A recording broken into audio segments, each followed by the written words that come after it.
Sir Galileo Galilei एक ऐसा नाम था जिन्होंने पहली बार टेलीस्कोप का आविष्कार कर या फिर इसमें कई गुना बदलाव करके दुनिया को अंतरिक्ष के रहस्यों से अवगत कराया था। एक ऐसे गुरु जिनको सच्ची शिक्षा देने के कारण उन्हें उम्र कैद में रहना पड़ा, या फिर सर एल्बर्ट आइंस्टीन ने जिन्हें the father of modern science का उपाधि दिया था। गैलीलियो गैलीली का प्रारंभिक जीवन। गैलीलियो का जन्म 15 फरवरी 1564 को इटली के प्रसिद्ध नगर पीसा के एक गरीब परिवार में हुआ था। इनके पिता विंसेंजो गैलीली उस समय के जाने माने संगीत विशेषज्ञ थे। गैलीलियो अपने माता पिता की 6 संतानों में सबसे बड़े थे। गैलीलियो गैलीली की शिक्षा। गैलीलियो जब 10 साल के थे तो उनका परिवार पीसा से फ्लोरेंस शहर चला गया, जहां उन्होंने अपनी शिक्षा शुरू की। जब वे 18 साल के हुए तब उन्होंने शहर की मुख्य यूनिवर्सिटी में मेडिकल की पढ़ाई के लिए दाखिला लिया। गैलीलियो के पिता चाहते थे कि वे एक डॉक्टर बने और खूब सारा पैसा कमाए, परंतु उन्हें इस क्षेत्र में दिलचस्पी नहीं थी। गैलीलियो को गणित और फिलॉसफी ज्यादा समझ आती थी। मेडिसिन की पढ़ाई में इंटरेस्ट न होने के कारण इनको अपने पिता से बगावत करनी पड़ी और बड़े जदोजहद के बाद पिता को मेडिसिन की पढ़ाई बीच में ही छोड़ देने के लिए मानना पड़ा और फिर से फिलॉसफी और गणित की पढ़ाई करना शुरू किया। लेकिन घर की आर्थिक स्थिति खराब होने की वजह से गैलीली को मजबूरन साल 1585 में अपनी पढ़ाई बीच में ही छोड़नी पड़ी। गैलीलियो गैलीली का करियर। कॉलेज अधूरा छोड़ने के बाद गैलीलियो को अपने गुजारे के लिए पैसे कमाने थे, इसलिए अब गैलीलियो ने मैथमेटिक्स की प्राइवेट ट्यूशन देना शुरू कर दिया। फिर कुछ दिन बाद उनके पिता का देहांत 1591 ईस्वी में हो गया। उस दौरान गैलीलियो सबसे बड़े थे, उनके कंधों पर पूरे परिवार की जिम्मेवारी आ गई थी। भयंकर आर्थिक तंगी के बीच गैलीलियो को अपनी बहनों की शादी हेतु दहेज की राशि जुटाने में बहुत कठिनाई झेलनी पड़ी।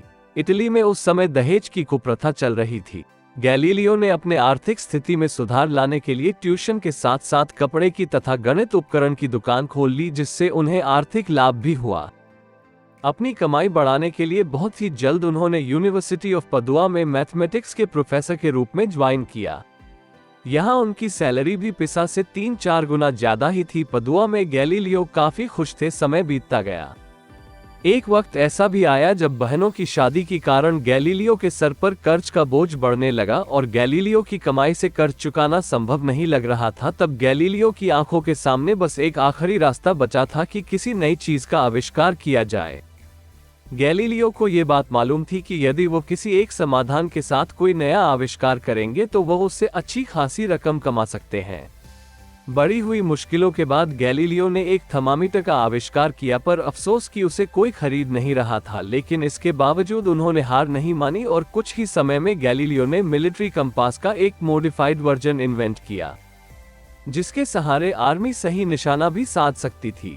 यह आविष्कार थोड़ा सफल रहा और गैलीलियो को इससे कुछ फायदा भी मिला, लेकिन इससे काम नहीं चलने वाला था। फिर एक दिन गैलीलियो को एक न्यूज मिला कि एक ऑप्टिशियन ने बड़ा ही अद्भुत आविष्कार किया है, जिसे सभी लोग स्पाई ग्लास बुला रहे थे, जिससे दूर की वस्तु को भी आसानी से देखा जा सकता है।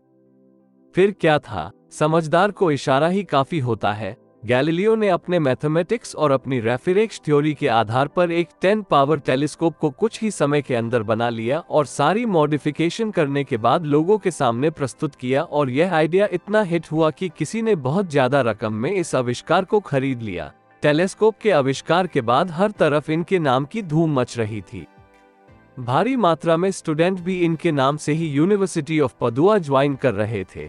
इन्होंने दोलन का सूत्र का प्रतिपादन किया। दिन प्रतिदिन गैलीलियो तरक्की की सीढ़ियां चढ़ रहे थे और जैसे जैसे समय बीतता गया गैलीलियो ने अपने टेलीस्कोप को और भी ज्यादा आधुनिक बनाते रहे तथा रोज कुछ न कुछ अंतरिक्ष की खोज से लोगों को आश्चर्य में डाल रहे थे। गैलीलियो ने चांद को देखा, उस पर ऊबड़ खाबड़ गड्ढे देखे।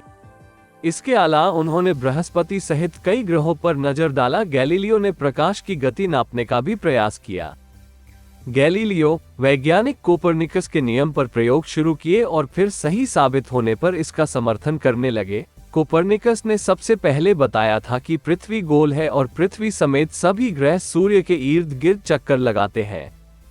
कोपरनिकस की इस खोज का ईसाइयों ने भयंकर विरोध किया था, जिनके कैथोलिक धर्म ग्रंथों के अनुसार सूर्य समेत ब्रह्मांड के सभी पिंड पृथ्वी के इर्द गिर्द चक्कर लगाते हैं।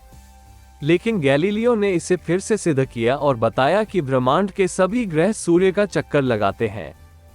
गैलीलियो ने अपने पूरे करियर में कई किताबें प्रकाशित की, जिनमें शामिल हैं the starry messenger, discourse on bodies in water, dialogue to the chief world system, two new sciences आदि है। गैलीलियो का निधन। गैलीलियो ने कोपर्निकस के सिद्धांत को खुला समर्थन देना शुरू कर दिया था। ये बात तत्कालीन वैज्ञानिक और धार्मिक मान्यताओं के विरुद्ध जाती थी। जब कैथोलिक चर्च को गैलीलियो के कार्यों के बारे में पता चला तो उन्होंने इसे ईसाई धर्म की आस्था पर चोट माना और गैलीलियो को उम्र कैद की सजा सुना दी।